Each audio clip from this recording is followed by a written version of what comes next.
Abra sua Bíblia aí também, você que está em casa, pela internet. Abra sua Bíblia, Apocalipse, capítulo 20. Eu tenho 3 Bíblias aqui, mais um livro, mais umas anotações, mais uma programação dos cultos. Tem muita coisa aqui em cima. Relação de aniversariantes, não dá para ler isso tudo aqui de uma vez só. Apocalipse, capítulo 20. Nós estamos terminando a revelação de Deus. É um momento, irmãos, precioso e glorioso, em que, como nós falamos aqui na quarta-feira passada, esse é o momento do triunfar do nosso Rei. Foi o que nós cantamos aqui no início do culto, não é? Esse hino do cristão que diz: quando enfim chegar o dia do triunfar do meu Rei. O capítulo 19 e o capítulo 20 de Apocalipse revela isso. É o triunfo do Senhor Jesus sobre o período dos gentios na terra, o tempo dos gentios, não é? É o triunfo do Senhor Jesus sobre as forças do mal. É o triunfo do Senhor Jesus sobre Satanás. E é o triunfo da igreja sobre todas as coisas. Porque no capítulo 19, a partir do versículo 11, Jesus vem. É a sua manifestação em glória. E ele vem para livrar Israel. Ele vem para derrotar, não é, o inimigo, que é o trio satânico, Satanás, o anticristo, o falso profeta. Ele vem para pôr fim a esse ataque que está havendo contra Jerusalém. E é interessante que eu fico lendo as notícias, né, e percebendo como as coisas estão acontecendo. Para quem não conhece muito de profecia bíblica, às vezes uma notícia representa muita coisa. Mas eu estou percebendo e aplaudindo, né, essa situação que está acontecendo no Irã. O Irã, ele está, como é que diz, né, está melhorando o urânio, como é o nome que fala? Hein? Enriquecendo o urânio. Ele está enriquecendo o urânio e ele é um dos que dizem que vão riscar Israel do mapa. E eles, semana passada, já alcançaram aí quase 30% de enriquecimento de urânio. E o mundo está de olho, enfim, está havendo uma confusão aí que vocês nem entendem. Israel, semana passada, reuniu seu Estado-Maior. Aí você diz: mas pastor, como é que você sabe disso? Lendo. Paulo disse a Timóteo: persiste em ler. Não é? É lendo. E eu não leio o dia nem extra, que não me interessa quem morreu, quem deixou de morrer. Eu leio coisas lá do outro mundo, o que está acontecendo no cenário político, profético, para mim poder botar minhas barbas de molho e falar as coisas aqui na igreja. Não é? Eu tenho que ler as coisas de longe, para pegar o que está acontecendo. Irmã Glorinha está ali animada, e ela veio buscar as crianças para o culto infantil, não foi assim? Toda a nossa meninada já pode ir para o culto. Irmã Glorinha chegou, não é? Os irmãos podem dar uma glorinha para Jesus também, que ele merece, ela não. Ela não. Muito bem. Então, Israel reúne seu Estado-Maior já para fazer um plano de guerra para atacar o Irã. Estados Unidos já mandou alguém para lá para segurar a onda. E sabe o que isso tudo está desenhando na profecia bíblica? Sabe não? Ezequiel 38.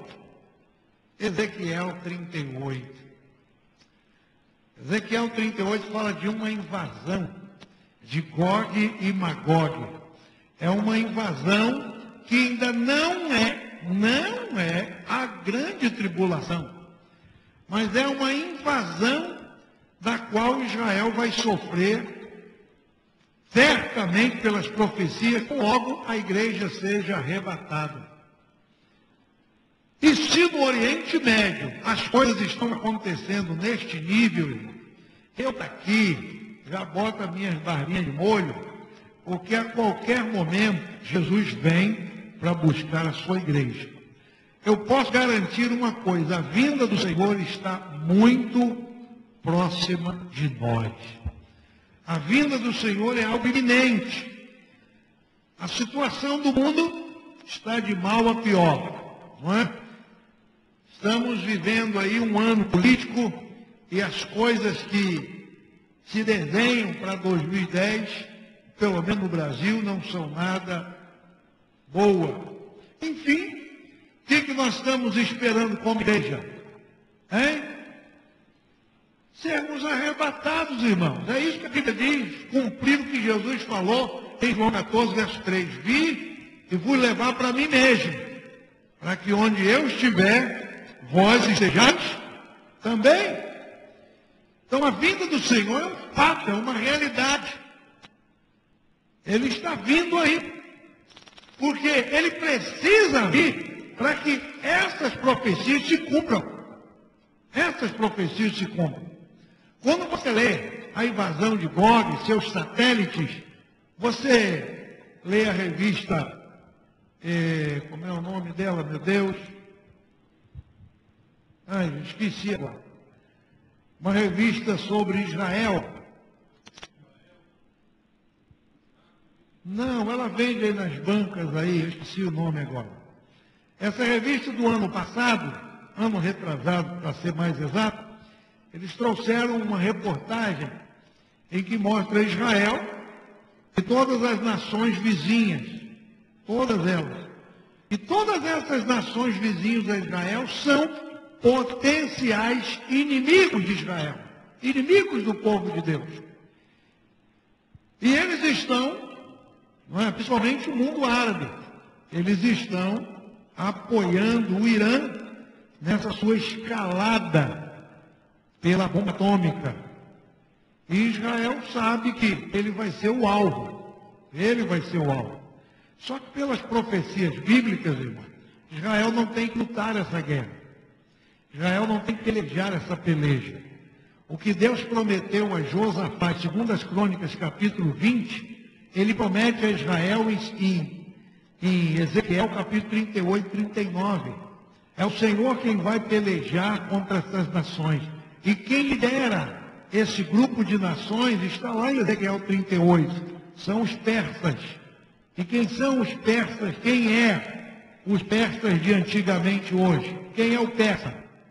É o Irã. É o Irã. Hoje o inimigo número 1 de Israel. Declaradamente. Então muita coisa está acontecendo aí, no cenário político, no cenário religioso e no cenário bíblico, quanto às profecias. E nós estamos vivenciando hoje, do lado da igreja, o que a Bíblia mostra em Apocalipse capítulo 3. Estamos vivendo a última fase da igreja na terra. A última parábola de Mateus 13. A igreja hoje, o reino dos céus hoje, é semelhante a uma grande rede lançada ao mar. A igreja hoje está apanhando toda a qualidade de peixe. É por isso que tem igreja para todos os gostos, para toda a gente, para todos os tipos. Não é? A igreja de hoje é a igreja rica. É a igreja que não tem falta de nada. Mas ela, biblicamente, é uma igreja miserável, desgraçada, pobre, cega e nua. Isso tudo está escrito na Bíblia. Se você quiser ler, fique à vontade. Muito bem. Dentro desse cenário todo, Jesus vem para que se cumpram as profecias. Depois da vinda de Jesus, começa a acontecer capítulo 6 do Apocalipse. Os céus, no capítulo 8. As trombetas, no capítulo 15, as taças da ira de Deus. Capítulo 16, a última trombeta. O trio satânico leva os reis da terra ao Armagedon. Há uma grande batalha que está profetizada em Zacarias capítulo 14, versículo 2, nós falamos isso aqui. Do versículo 2 de Zacarias para o 3, passam-se 3 anos e meio de história. 3 anos e meio de história. Zacarias 14, 3 diz lá: então o Senhor se levantará, como se levantou no dia da batalha, para livrar o seu povo. E naquele dia estarão seus pés sobre o Monte das Oliveiras. O Monte das Oliveiras se abrirá num vale muito grande, metade para o norte, metade para o sul, do oriente para o ocidente, e o povo vai fugir para aquele vale ali. É nesse momento, irmãos, que se cumpre Apocalipse capítulo 19, versículo 11. É Jesus vindo. Mateus 24, verso 30. É ele vindo com poder e grande glória. Não é? É o momento da chegada triunfal do Senhor, para esmagar toda essa dominação gentílica e estabelecer o seu reino na terra. Seu reino na terra.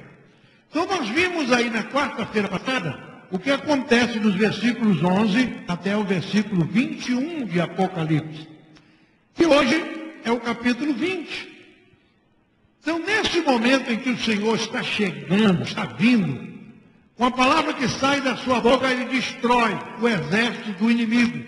E nós vimos em Zacarias 14, versículo 9, semana passada, quem lembra? Como é que vai acontecer com o exército do inimigo? Eles apodrecerão, não é? Seus olhos, a sua língua, o seu corpo. E nesse momento é que um anjo que está no sol, no versículo 17 de Apocalipse 19, ele chama as aves do céu para que elas se ajuntem à ceia do grande Deus. Para que ela venha comer a carne dos reis, dos tribunos, dos fortes, dos cavalos e dos que sobre eles se assentam, a carne de todos os homens livres, servos pequenos e grandes.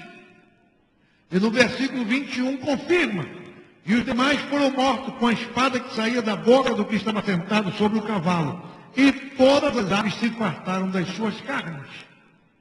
Aí você vai lá para Ezequiel 39, como nós vimos aí, que Israel vai demorar 7 meses enterrando os mortos dessa batalha. Porque como uma terceira guerra mundial, é uma invasão sem medida. É o momento em que Deus vai provar o seu povo. É a grande tribulação para Israel. Quando isso acontecer, biblicamente, a igreja já estará com o Senhor. E quem, por alguma razão, ficar, não é? Vai tentar escapar da melhor maneira possível. Vai haver salvação ou não vai? Vai, não é? Vai haver salvação. Então, quem ficar, pode dar um jeito. É só não adorar a imagem da besta, não receber o seu número, e confessando o Senhor Jesus, ser morto. E ao morrer, você vai para debaixo do altar, conforme Apocalipse capítulo 6, quando fala da quinta trombeta. E aí você vai ali para debaixo, fica ali, quietinho, esperando o momento de poder ressuscitar. E aí você vai entender por que eu estou dizendo isso a partir do capítulo 20 de Apocalipse. Quando o Senhor vier, nesse momento, capítulo 20, João vê descer do céu um anjo que tinha a chave do abismo e um grande cadeado ou uma grande cadeia na sua mão. Não é? Ele vai trazer ali uma grande corrente, uma chave. Para quê? No versículo 20 do capítulo 19, a Bíblia diz que o falso profeta e o anticristo já foram lançados vivos no lago de fogo, que é a segunda morte. Só que Satanás, o chefe do trio satânico, neste momento, ele será preso. Olha o que diz o verso 2. Ele prendeu o anjo que veio do céu com essa corrente na mão. Prendeu o dragão, a antiga serpente, que é o diabo e Satanás. É tudo um só. Não é? E amarrou-o por 1000 anos. 1000 anos. O Apocalipse não revela. O livro do Apocalipse não revela. Mas a partir desse amarrar aqui de Satanás, é que começa o milênio de Cristo. A partir do versículo 4 aqui propriamente. E é interessante que a Bíblia diz aqui que vem um anjo do céu com uma chave, uma corrente, uma cadeia, e prende prende Satanás, amarra Satanás. Mas tem muita gente hoje, né, se engraçando, dizendo que Satanás está amarrado. Ele não está amarrado, ele está solto. E não é você e nem eu que vamos amarrá-lo ou prendê-lo. Não. Ah, mas Jesus falou lá em Mateus que tem que primeiro amarrar o valente e para depois tomar os bens do valente. Nós fizeram até um louvor. Vamos amarrar o valente. Vamos amarrar. Quem já cantou esse louvor? Todo mundo cantando. Vamos amarrar. É assim. Todo mundo está tentando amarrar, prender. Só que o diabo ele vai ser preso na hora certa, no momento certo. Por enquanto, ele está livre e solto aí na esfera celestial. Tentando fazer das suas. O que ele faz? O que está acontecendo. Ele faz o que está acontecendo. Tudo que vocês estão vendo de ruim aí, na natureza humana, toda essa confusão, é promovido por ele. Esses homicídios, essas mortes, essa série de coisas estão acontecendo por aí. Tanta coisa ruim está acontecendo, promovido por Satanás. Qual é o objetivo dele? É levar o maior número de pessoas para o inferno.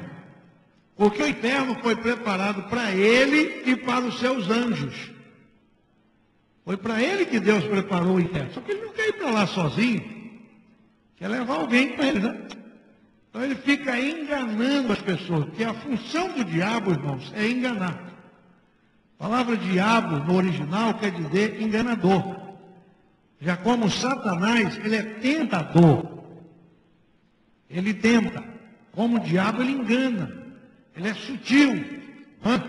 O apóstolo Paulo diz que ele pode se transfigurar até em anjo de luz. Até em anjo de luz. Ele é um anjão bonito, resplandecente. Você aperta a mão do anjo, dá a paz do Senhor para ele. Ele não está sabendo que está apertando a mão do capeta. É por isso que a Bíblia manda a gente vigiar. Paulo diz para a gente não ignorar os seus ardis, a sua maneira ardilosa de agir e de trabalhar. Por isso que todo cuidado é pouco. Todo cuidado é pouco. Até mesmo dentro da igreja. Com pessoas que entram, que chegam. Hoje mesmo saiu a notícia de que um elemento lá nos Estados Unidos entrou numa igreja. Quem leu isso? Quem mais leu aí? Hoje, nos Estados Unidos, numa cidadezinha lá, aconteceu um fato desse. O elemento entrou numa igreja e no meio do culto ele sacou uma arma e disparou num monte de gente lá. São esses loucos da vida aí, que o diabo bota na cabeça dele, mata um monte de gente aí. Então esse é o trabalho do inimigo. Jesus disse que ele veio fazer o quê? João 10:10. Roubar, matar e destruir. Aí no finalzinho do versículo 10, Jesus disse, mas eu vim para que tenham vida e vida com abundância. Esse é o papel do diabo. Nesse momento aqui, ele é preso, ele é amarrado, ele é acorrentado. Agora, você deve estar perguntando, se Satanás é um espírito, como prendê-lo? Como acorrentá-lo? Como amarrá-lo? É claro que nós sabemos pela palavra de Deus, Satanás é um espírito. E que essa linguagem usada por João no capítulo 20 aqui é uma linguagem figurada. Como é que você vai prender um espírito com cadeias? Como é que você vai acorrentar um espírito? Você vai jogar a corrente assim? Como você prende isso? Isso aqui é uma linguagem humana para que a gente possa compreender o que Deus vai fazer com Satanás. Ele vai ser preso. Ele vai ser acorrentado, sim, ele vai ficar num lugar ali, onde ele vai ficar fora de ação por 1000 anos. Por 1000 anos. O Senhor precisa prendê-lo, porque a partir de agora, o Senhor vai estabelecer o seu reino na terra. O seu reino. Veja o que diz o verso 3 de Apocalipse 20. Lançou-o do abismo, e ali o encerrou, e pôs selo sobre ele, para que não mais engane as nações, até que os 1000 anos se acabem. E depois importa que seja solto por um pouco de tempo. Algumas pessoas já me perguntaram, mas por que Deus, depois de tanto tempo, prende Satanás e solta? Nós vamos ver isso quando chegarmos no versículo 8 e 9 aqui. Não sei se hoje dá tempo. Vamos ver. Vai chegar aí. Ele precisa ser solto, porque nesses 1000 anos do governo de Cristo, a terra vai sofrer uma mudança preciosa. Uma mudança preciosa. O Senhor vai estabelecer o seu reino na terra. Olha o que diz o verso 4 aí. E vi tronos, e assentaram-se sobre eles, e foi-lhes dado o poder de julgar. É o momento em que o Senhor vai estar julgando agora. Depois nós vamos ver essas palavrinhas aí. João viu os tronos, assentaram-se sobre ele, foi-lhe dado o poder de julgar. E o que diz o final do versículo, a metade do versículo aí? E vi daqueles pelo testemunho e que não, nem a sua, e não receberam, e viveram.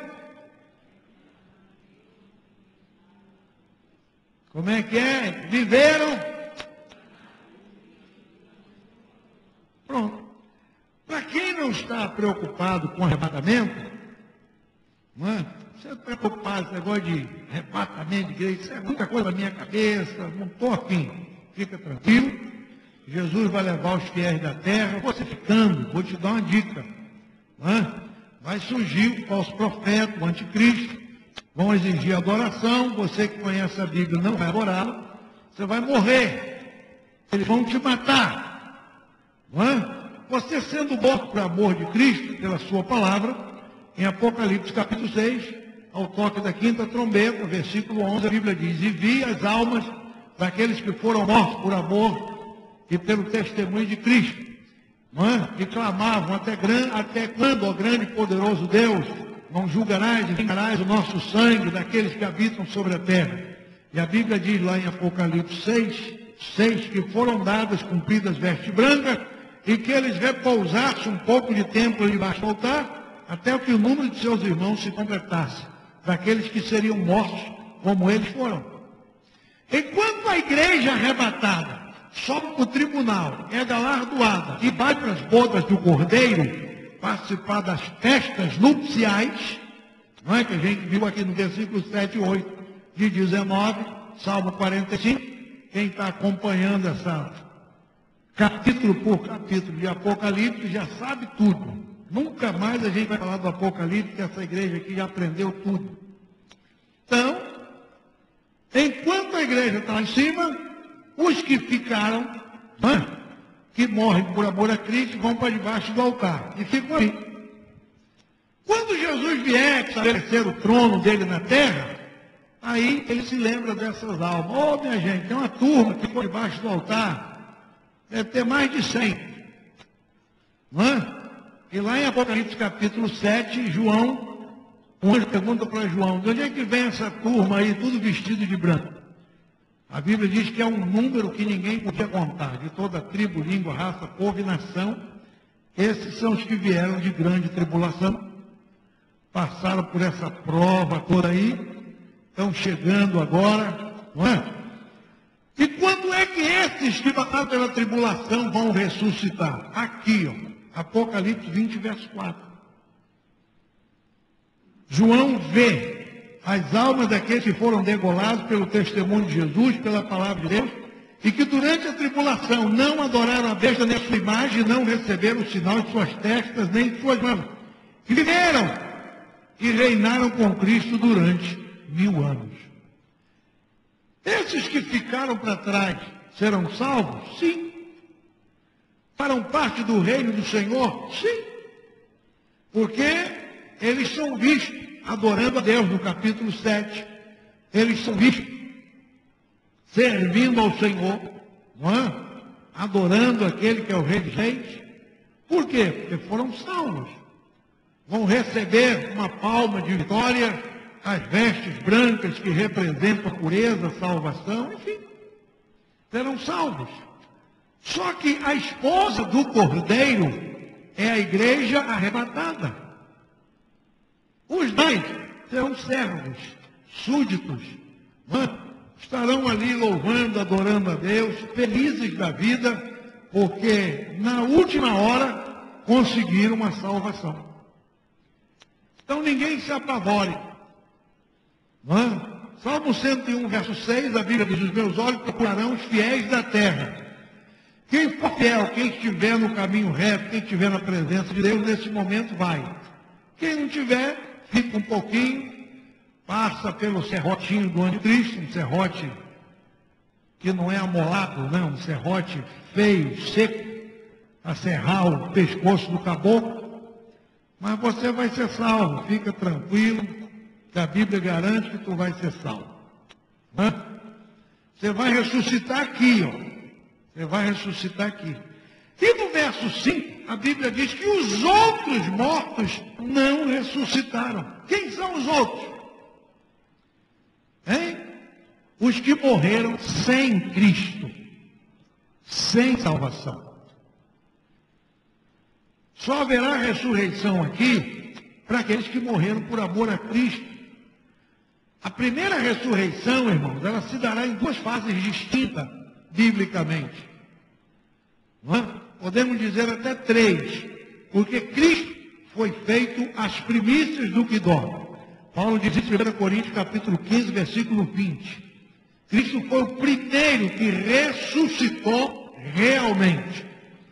Alguém diz assim: não, mas e aqueles mortos que ressuscitaram quando Cristo morreu? A Bíblia diz que quando Cristo morreu, túmulos foram abertos, corpos dos santos, muitos foram vistos e tal, e aquela coisa toda. Não é? Hebreus dá testemunho, muitos receberam seus mortos. Aquilo ali foi uma manifestação do poder de Deus, para mostrar o que será o poder de Deus sobre a terra. Mas aqueles que ressuscitaram ali, eles foram vistos, não é? Foi uma festa, uma alegria, e tornaram a morrer. Porque o único que ressuscitou até hoje e que permanece vivo chama-se Jesus Cristo. Jesus. E é o único dos que ressuscitaram que está no céu. É o que diz em João capítulo 3, versículo 13. Não é? Ora, ninguém subiu ao céu senão aquele que desceu do céu, o Filho do Homem que está no céu. Então Jesus é o primeiro e o único a ressuscitar, para garantir o quê? A nossa ressurreição. Garantir a nossa ressurreição. Depois vem a ressurreição dos mortos no arrebatamento. Paulo fala disso em 1 Tessalonicenses capítulo 4, versículo 16. Quando Jesus vier, ele vai trazer os mortos consigo. Vem falido com a trombeta de Deus, com voz de arcanjo, e os que morreram em Cristo vão ressuscitar. E agora todos vivos seremos transformados e seremos arrebatados e viremos encontrar o Senhor nos ares. É o arrebatamento da igreja. Quem morreu em Cristo, de Adão até o último ali naquela hora, em Cristo, vai ressuscitar. Os crentes vivos, todos seremos transformados e juntos iremos encontrar o Senhor nos ares. Quem ficar, se eu bobear, eu fico. Sabia disso? Tem muita gente que diz, não, mas o pastor vai para o céu. Ele vai se ele vigiar. Ele vai se ele for fiel. Viu? Ele vai se ele for crente de verdade. Porque Deus não tem sobrinho, Deus não tem cunhado, Deus não tem parentado, não. Deus tem filho. Ou você é filho de Deus, ou não é. Deus não tem cunhado. Ah, meu cunhado aí já foi numa festa que entra cunhado, entra sobrinho, né? Ah, meu tio, é minha avó, é meu sobrinho. Vai entrando um monte de gente. Assim? Só que no céu é diferente. Só vai entrar o filho. O filho comprado pelo sangue de Jesus. O filho resgatado da vã maneira de viver. O filho que tem o seu nome escrito no livro da vida. O filho que foi fiel até a morte. O filho que viveu em retidão diante de Deus. O filho que perseverou até o fim para ser salvo. Esse vai chegar lá. Deus não tem aparentado. Não. Os que ficarem e que passarem pela salvação ali, morrerem por amor a Jesus, vão ressuscitar aqui, ó. Em Apocalipse 24, quando o Senhor vier para estabelecer o seu reino. Aí ele ressuscita essa turma. Essa turma aí ainda faz parte do que a Bíblia chama de primeira ressurreição. Primeira ressurreição. Cristo, as primícias, depois os que são de Cristo na sua vinda. Paulo fala disso, 1 Coríntios capítulo 15. E por último, esse grupo aqui. Isso é a primeira ressurreição. Os demais, por exemplo, falamos da salvação de Adão. Mas o primeiro homicida que a Bíblia registra é Caim. Se não se converteu, que a Bíblia não diz, se não se converteu, Caim morreu como homicida. E, biblicamente, o homicida não tem parte no reino dos céus. Então, Adão ressuscita, Abel ressuscita, mas Caim permanece lá. E quando é que Caim vai ressuscitar e esse povo que morreu sem Cristo vão ressuscitar? Eles vão ressuscitar no versículo, a partir do versículo 11 de Apocalipse 20. Eles vão ressuscitar para o juízo final, diante do trono branco.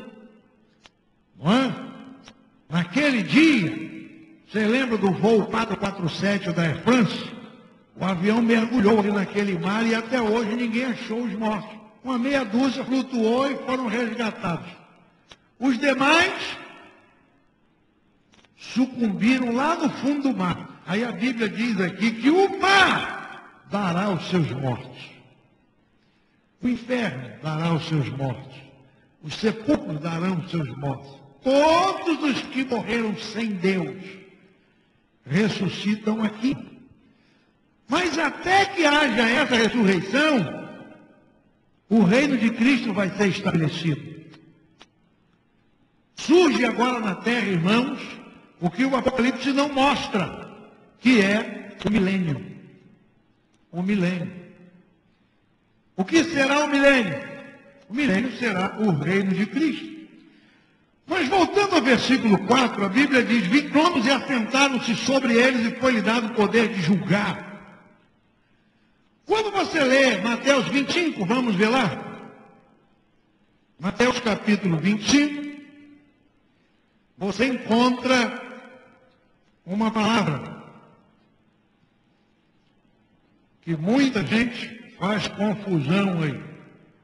Não é? A partir do versículo 31, diz assim: quando vier o Filho do Homem na sua majestade, e todos os anjos com ele, então se assentará no trono da sua glória. Em Apocalipse 20, verso 4, a Bíblia diz que João viu tronos e assentaram-se sobre ele. Num dos tronos estará quem? A igreja. A igreja. A igreja, irmãos, ela tem uma responsabilidade muito grande. Quando a gente entrar no juízo final, eu vou mostrar o papel da igreja. Onde está escrito na Bíblia a função da igreja neste momento. Você vai ver. Quando o Filho do Homem vier, vai se assentar no trono. E todas as nações serão reunidas em sua presença. Nesse momento vai se cumprir Apocalipse capítulo 20, versículo 4. E vi tronos e assentaram-se sobre eles e foi-lhes dado o poder de julgar. Marco Prachede, Cadê o Paulo Xerém? Você, no fim do culto, me dá conta dele. Vamos ler a pouco, Mateus 25. Você começou a falar, termina no final do culto. Todas as nações serão reunidas em sua presença. E olha o que ele vai fazer.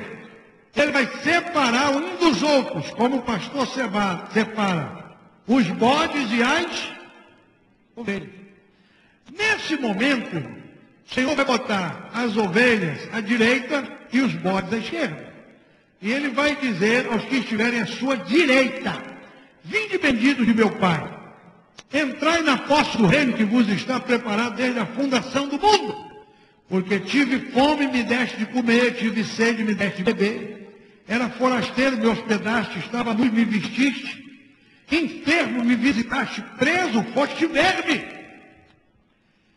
E eles vão dizer: e quando te vimos forasteiro, te hospedamos, nu te vestindo? E quando te vimos enfermo ou preso, fomos te visitar? E aí Jesus, verso 40, respondendo, lhes dirá: em verdade vos digo que sempre o que o fizeste a um desses meus pequeninos, aos meus pequeninos, o que está escrito aí? Hein? Não, vocês estão lendo muito rápido. A um desses meus pequeninos irmãos, preste atenção quando lê a Bíblia, não sai voado, não. Lê devagar, respira, pensa, raciocina, analisa, ora, jejua. Entendeu? A um desses meus pequeninos irmãos, a quem ou de quem Jesus está se referindo aqui? Quem são os seus irmãos? Os judeus. Não é igreja. Não é igreja. Jesus está falando aqui dos judeus, de Israel. Nesse momento aqui, ele está separando quem? As nações que foram contra Jerusalém e os que foram a favor. Quando Zacarias capítulo 14, verso 2 diz assim: e eu ajuntarei todas as nações para a peleja contra Jerusalém. Essa expressão todas não significa que todo mundo vai ser contra Israel. Israel tem seus aliados. Pelo menos hoje, o Brasil está numa linha perigosa. O Brasil está numa linha perigosa. O Brasil, entre Irã e Israel, ele teve 5 votos a favor e 22 contra. O Brasil está numa língua perigosa, porque a Bíblia diz, há uma promessa de Deus no Salmo 122, abençoarei, não é? Aqueles que te amam serão prósperos. Deus diz para Abraão: quem te abençoar, eu abençoo. Quem te amaldiçoar, está lascado. E o Brasil hoje, com essa política dele aí, está numa linha de corda bamba. Eu estou só de olho. São essas coisas que eu leio. É isso que me interessa. Quem morreu no carnaval, quem deixou de morrer, tem a polícia para tomar conta. Isso aí eu não leio. Eu quero ver o que está acontecendo no mundo. Eu estou lendo nas entrelinhas, a política, para onde é que está andando, o pensamento desses homens, para me ver as profecias, onde é que as coisas estão se encaixando. E eu estou descobrindo que Jesus está voltando. Entendeu? Então, o Senhor nesse momento vai fazer essa separação. Vai separar. Israel hoje tem Estados Unidos, tem França, tem Inglaterra. Tem uma série de países hoje que são a favor de Israel. A favor de Israel. E nesse momento, são 3 anos e meio de batalha. 3 anos e meio de guerra. Israel não vai suportar isso sozinho. Não é? Vai ser uma 3ª guerra mundial praticamente. Então Jesus vem. Quando ele vier, ele vem julgando essa raça aí. Ele vem já do céu, com a espada aguda que sai da sua boca, botando o inimigo para correr. Prende o falso profeta, o anticristo, agarra Satanás, se assenta no trono da sua glória e chama as nações à sua presença. Vem cá, ó. separa bode de ovelha, bota uma à direita e outra à esquerda. Os que estão à direita, ele fala, olha, vinde para o reino. Eu tive nu, você me vestiu, enfermo me visitou, doente, preso. Mas quando foi que nós fizemos isso? Quando vocês ajudaram os meus irmãos. Vocês estavam ajudando a mim. Viu? Então, para essas nações, o Senhor lhes reserva o reino. E as demais nações que foram contra, os atribulados, os perturbados. Versículo 41, o rei dirá aos que tiverem à sua esquerda, apartai-vos de mim, maldito, para o fogo eterno, preparado para o diabo e seus anjos. Tive fome, não me deste comer, tive sede, não me deste beber, sendo forasteiro, não me hospedaste, estando nu, não me vestiste, achando-me enfermo e preso, não foste ver-me. E eles perguntarão, Senhor, quando foi que te vimos com fome, com sede, forasteiro, nu, enfermo, preso, e não te assistimos? E ele vai dizer, em verdade vos digo que sempre que deixaste de fazer alguma coisa a um desses mais pequeninos, a mim o deixaste de fazer. E estes irão para o castigo eterno, porém os justos para a vida eterna. O Senhor, quando vier, Ele vai estabelecer esse juízo sobre as nações. Ele separa as nações. E aí, irmãos, a partir do versículo 4 e 5, não é? Estabelece-se o milênio na terra. O reino de Cristo. O reino precioso do Senhor Jesus. Esse reino, ele é descrito por Isaías no capítulo 11, capítulo 35, capítulo 60, capítulo 65. O milênio vai ser um momento em que vai se cumprir Ezequiel a partir do capítulo 40. Vai ser um momento em que o Senhor, como rei, lê Zacarias 14, 9 aí. Olha o que diz Zacarias capítulo 14, versículo 9. Zacarias capítulo 14, versículo 9. Olha o que diz aí a palavra de Deus nesse momento aí.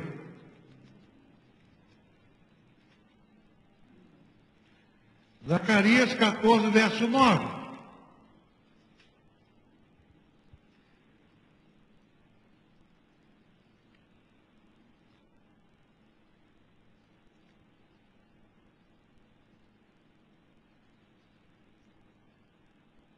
Olha o que diz aí, por exemplo, né, a partir do versículo 5, podemos ler o 5. O Senhor vem nesse momento, e o povo de Deus, os israelitas, no momento da tribulação, fugireis pelos vales dos meus montes, porque o vale dos meus montes chegará até Azel, e fugireis assim como fugiste do terremoto nos dias de Uzias, rei de Judá. Então virá o Senhor, meu Deus, todos os santos contigo ao Senhor. E acontecerá naquele dia que não haverá preciosa luz, nem espessa escuridão.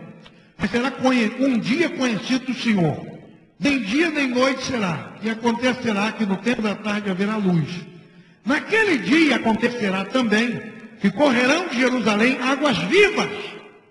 Metade delas para o mar oriental, metade delas para o mar ocidental. No estio e no inverno sucederá isso. E o que diz o versículo 9? E o Senhor será rei sobre toda a terra. E o Senhor será rei sobre toda a terra. Olha o que diz o verso 10. Toda a terra em redor se tornará em planície, desde Geba até Rimon, ao sul de Jerusalém. Ela será alçada e habitada no seu lugar, desde a porta de Benjamim até o lugar da primeira porta, até a porta da esquina, e desde a torre de Ananel até os lagares do rei.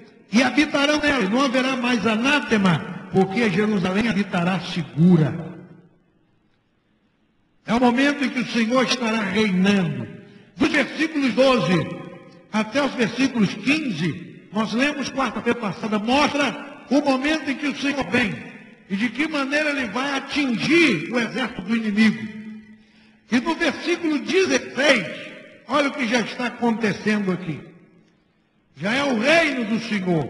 E acontecerá que todos que restarem de todas as nações que vieram contra Jerusalém, preste atenção nisso, os que restaram de todas as nações que vieram contra Jerusalém. Por quê? Muitas nações desaparecerão totalmente por causa do juízo do Senhor.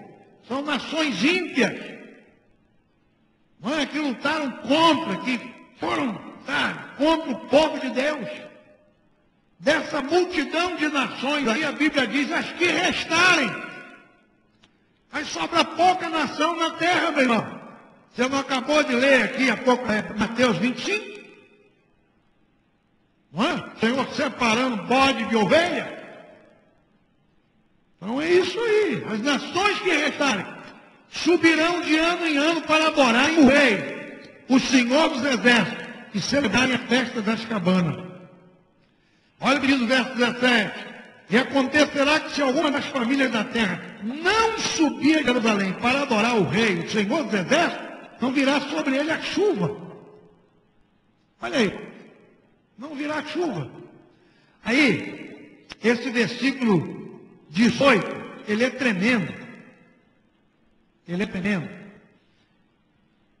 E se a família dos egípcios não subir nem vier? E você não tem nada para perguntar aqui não? Isaías tem uma promessa, profeta Isaías. Ele diz que Deus vai converter o Egito. Os árabes se converterão ao Senhor. O islamismo vai desaparecer. Porque o Senhor será o rei sobre toda a terra. Não tem mais a quem adorar. Sabe? Eu não me lembro exatamente, mas em Isaías 35 está escrito assim: e os ídolos desaparecerão totalmente da terra. Totalmente. Vai desaparecer todo o ídolo. Todo ídolo vai desaparecer da terra. Quem vai ser adorado no milênio é o Senhor dos senhores e o Rei dos reis. E os egípcios estão aqui, como aqueles que irão subir para adorar o Senhor. Por quê? Há uma profecia em Isaías que Deus vai converter o Egito. Deus vai converter. Hoje, por força de um acordo de paz, o Egito ainda está do lado de Israel. Não é? O Egito se viu em aperto quando em 67, na Guerra dos 6 Dias, não é? Israel foi lá e bombardeou o Egito, tomou o Sinai, tomou o canal de Suez, tomou as colinas de Golã, e não devolveu para a Jordânia até hoje, por uma questão de estratégia, entendeu? E avançou. Israel em 6 dias venceu. Você precisa ler isso, você precisa ver isso. Depois que Israel tomou todo mundo em sua volta, aí ele sentou e chamou o pessoal para negociar. E o Egito teve que negociar o canal Suez, teve que negociar o deserto do Sinai, assinaram um acordo que está valendo até hoje. Está valendo até hoje. Não é? Então, irmão, Israel avançou sobre a faixa de Gaza, uma série de coisas aí, mas tomou Jerusalém, que a metade de Jerusalém até 67 era da Jordânia, e ficou aquela guerra. Israel foi lá e tomou tudo. Tomou tudo. Hoje o governo de Jerusalém pertence ao Estado de Israel. E essa é a briga. Essa é a briga. Porque segundo uma tradição árabe, quem tomar Jerusalém, quem conquistar Jerusalém, conquista o mundo. E a briga deles é por Jerusalém. Eles querem dominar Jerusalém. Não é? Só que Jerusalém não é nem de árabe nem de judeu. Jerusalém é do Senhor. Jerusalém é do Senhor. Ele diz isso na sua palavra, não é? Ele ama Jerusalém. Ele pôs Jerusalém em seu nome. Tá? E é em Jerusalém que o Senhor vai reinar. E em Jerusalém vai ser construído o grande templo de Ezequiel, capítulo 40. Aí depois você lê. Ezequiel 40, 41, 42, 43, 44, 45, 46, 47, 48, terminou Ezequiel. Não é? Termina. Quando a Bíblia fala, Salmo 46, verso 5, né? Há um rio cujas correntes alegram a cidade de Deus, Santuário das Moradas do Altíssimo. Esse rio, no Salmo 46, no Gênesis, ele sai do Éden. Em Ezequiel, ele sai dos umbrais do templo. E em Apocalipse 22, ele sai do trono de Deus. 3 lugares que sai esse rio na Bíblia. Entendeu? É para você aprender. Então vejam aí, os egípcios sobem. Se não subir, será o castigo dos egípcios, estou lendo ainda Zacarias 14, 19. E o castigo de todas as nações que não subirem a celebrar a festa das cabanas. Naquele dia, verso 20, se gravará sobre as campainhas dos cavalos o quê? Santidade ao Senhor. E as panelas na casa do Senhor serão como as bacias de Jerusalém, diante do altar. E todas as panelas em Jerusalém e Judá serão consagradas ao Senhor dos Exércitos, e todos os sacrificados virão, e delas tomarão e nelas poderão. E não haverá mais cananeu na casa do Senhor dos Exércitos naquele dia. Então, irmãos, é um momento em que o Senhor reina, absoluto, glorioso, precioso. Ele vem para reinar, não é? Os irmãos terem uma ideia aqui no capítulo 10 de... Cadê?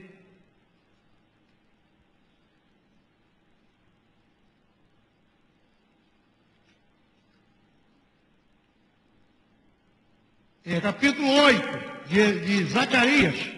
Capítulo 8 de Zacarias. Olha o que diz aí. Olha só. O que a Bíblia diz aí?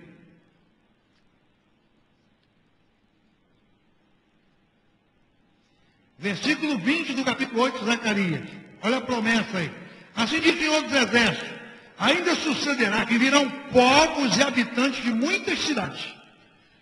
E os habitantes de uma cidade irão a outra dizendo: vamos depressa suplicar o favor do Senhor e buscar o Senhor dos Exércitos. Eu também irei. Assim virão muitos povos e poderosas nações buscar em Jerusalém o Senhor dos Exércitos e suplicar a bênção do Senhor. Assim diz o Senhor dos Exércitos, o profeta está falando: naquele dia sucederá que pegarão 10 homens de todas as línguas das nações, pegarão sim na orla do vestido de um judeu, dizendo: iremos convosco, porque temos ouvido que Deus está convosco. Então, os irmãos, imaginem, as nações irão a Jerusalém buscar o favor do Senhor, buscar a bênção do Senhor, porque de Jerusalém sairá a lei. É nesse tempo que vai se cumprir aquela profecia que diz que a terra se encherá do conhecimento do Senhor como as águas cobrem o mar. E quem é que vai evangelizar o mundo nessa época? Quem que vai pregar as nações? Quem é que agora vai anunciar o reino? O evangelho do reino. Que hoje, me perdoe, por favor, não é? Os testemunhas de Jeová, quando dizem que pregam o evangelho do reino. Eles estão enganados quanto a isso. Nós pregamos o evangelho da graça. Mas nos dias do milênio, quando o Senhor for o rei sobre a terra, literalmente, será pregado o evangelho do reino a todas as gentes. E quem é que vai pregar esse evangelho? É a igreja? A igreja cumpriu o seu papel e sua missão. Quem vai pregar são os judeus. Eles aqui agora vão pregar o evangelho do reino. Vai se cumprir o que Jesus disse lá em Mateus 24, e versículo o 15, 14. E esse evangelho será pregado, esse evangelho do reino, por todo mundo, para testemunha a todas as nações. E o que diz aí? Hein? E então virá o fim. Com o fim do milênio, irmãos, termina todo todas as possibilidades de alguém se salvar. Quando terminar o milênio, acabados-se os 1000 anos, acabou os 1000 anos, o Evangelho do Reino foi pregado a todas as gentes, a todas as nações. Aí Jesus disse, então virá o fim. Não tem mais quem pregue, porque vai se estabelecer o juízo final. O julgamento final, o trono branco. Quem salvou, salvou. Quem não salvou, não salva mais. Aí é o julgamento final. É o momento em que o Senhor vai estabelecer o seu trono. Não é? Paulo disse isso, que Deus tem determinado um dia, que através do seu Filho, ele vai julgar todos os homens. E como prova disso, o ressuscitou dos mortos. Então vai haver esse grande momento aí. Então os judeus estarão pregando aí. E aí, irmãos, neste momento, já está terminando a hora. Essa hora é uma maravilha. Essa hora voa. Neste momento aí, é o que a Bíblia diz aqui em Apocalipse, verso 7. 20, verso 7. Vamos voltar para lá?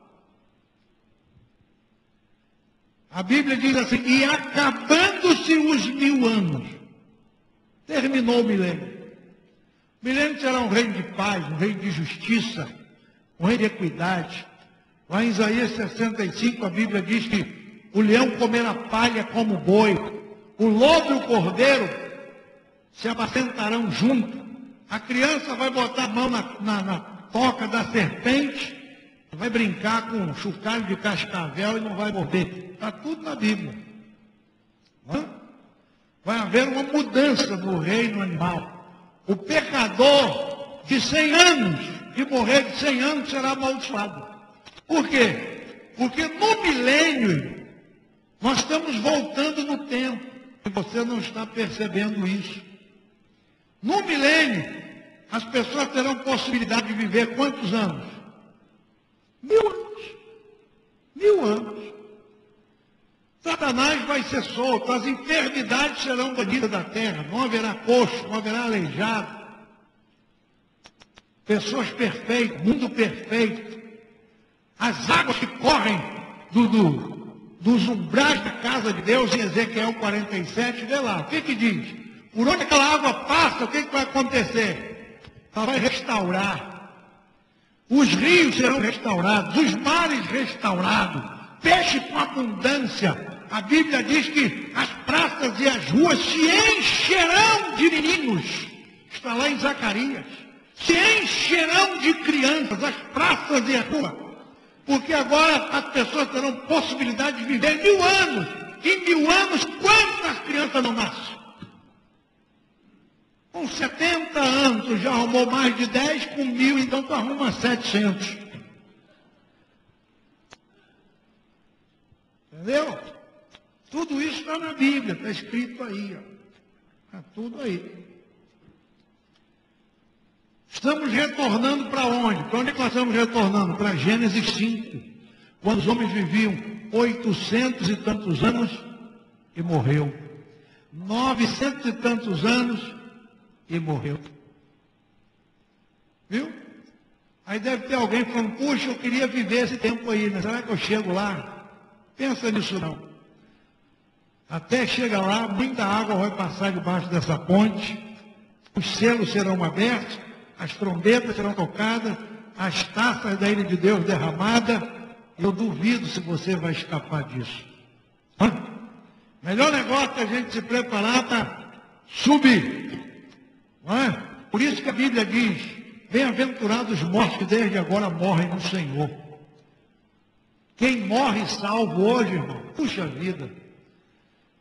Eu vou dizer uma coisa aqui, só para você entender o negócio. Se você morrer salvo hoje, deixe um bilhete para viúva, para o viúvo, para fazer um grande culto no cemitério, com banda de música e tudo que tem direito. Fala assim, ó, no meu enterro não quero choro nem vela, nem fita amarela. Eu quero é um barulho grande lá. Sabe por quê?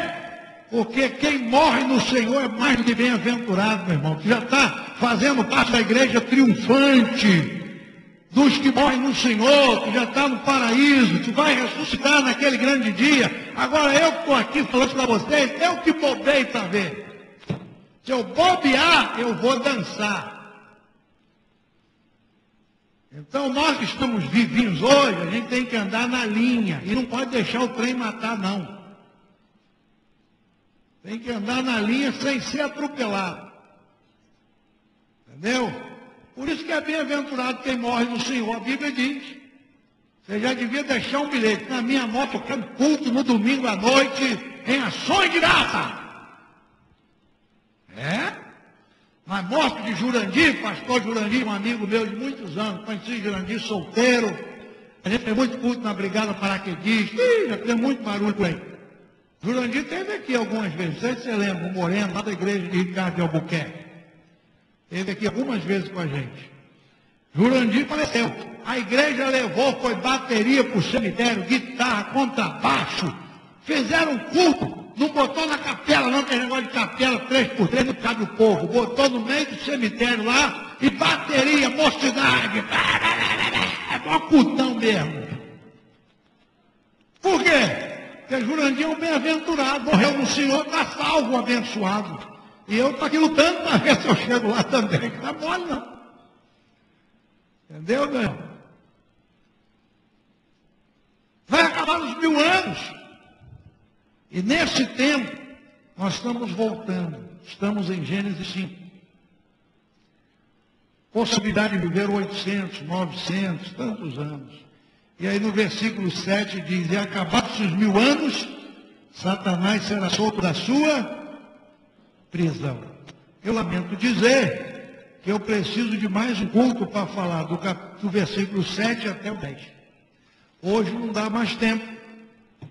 Volta quarta-feira que vem, se Jesus não vier, porque do capítulo 7 até o 10 eu preciso de outra quarta-feira. Essa não dá. Porque tem muita história do versículo 7 até o 10. Por que Satanás vai ser solto? O que ele vai fazer? Não é? Quem são as nações que ele vai enganar? Como que ele vai enganar? De que maneira Deus vai agir? E aí a gente tem uma lição para aprender aqui, preciosíssima, que eu quero falar com vocês na próxima quarta, se Jesus vier. Se ele vier, esse estudo continua ao lado direito do Rio da Vida, tem uma árvorezinha lá de baixo, reúne todo mundo. Eu vou convidar João, o que escreveu o Apocalipse, para ensinar para vocês, tá bom? Vamos ficar de pé na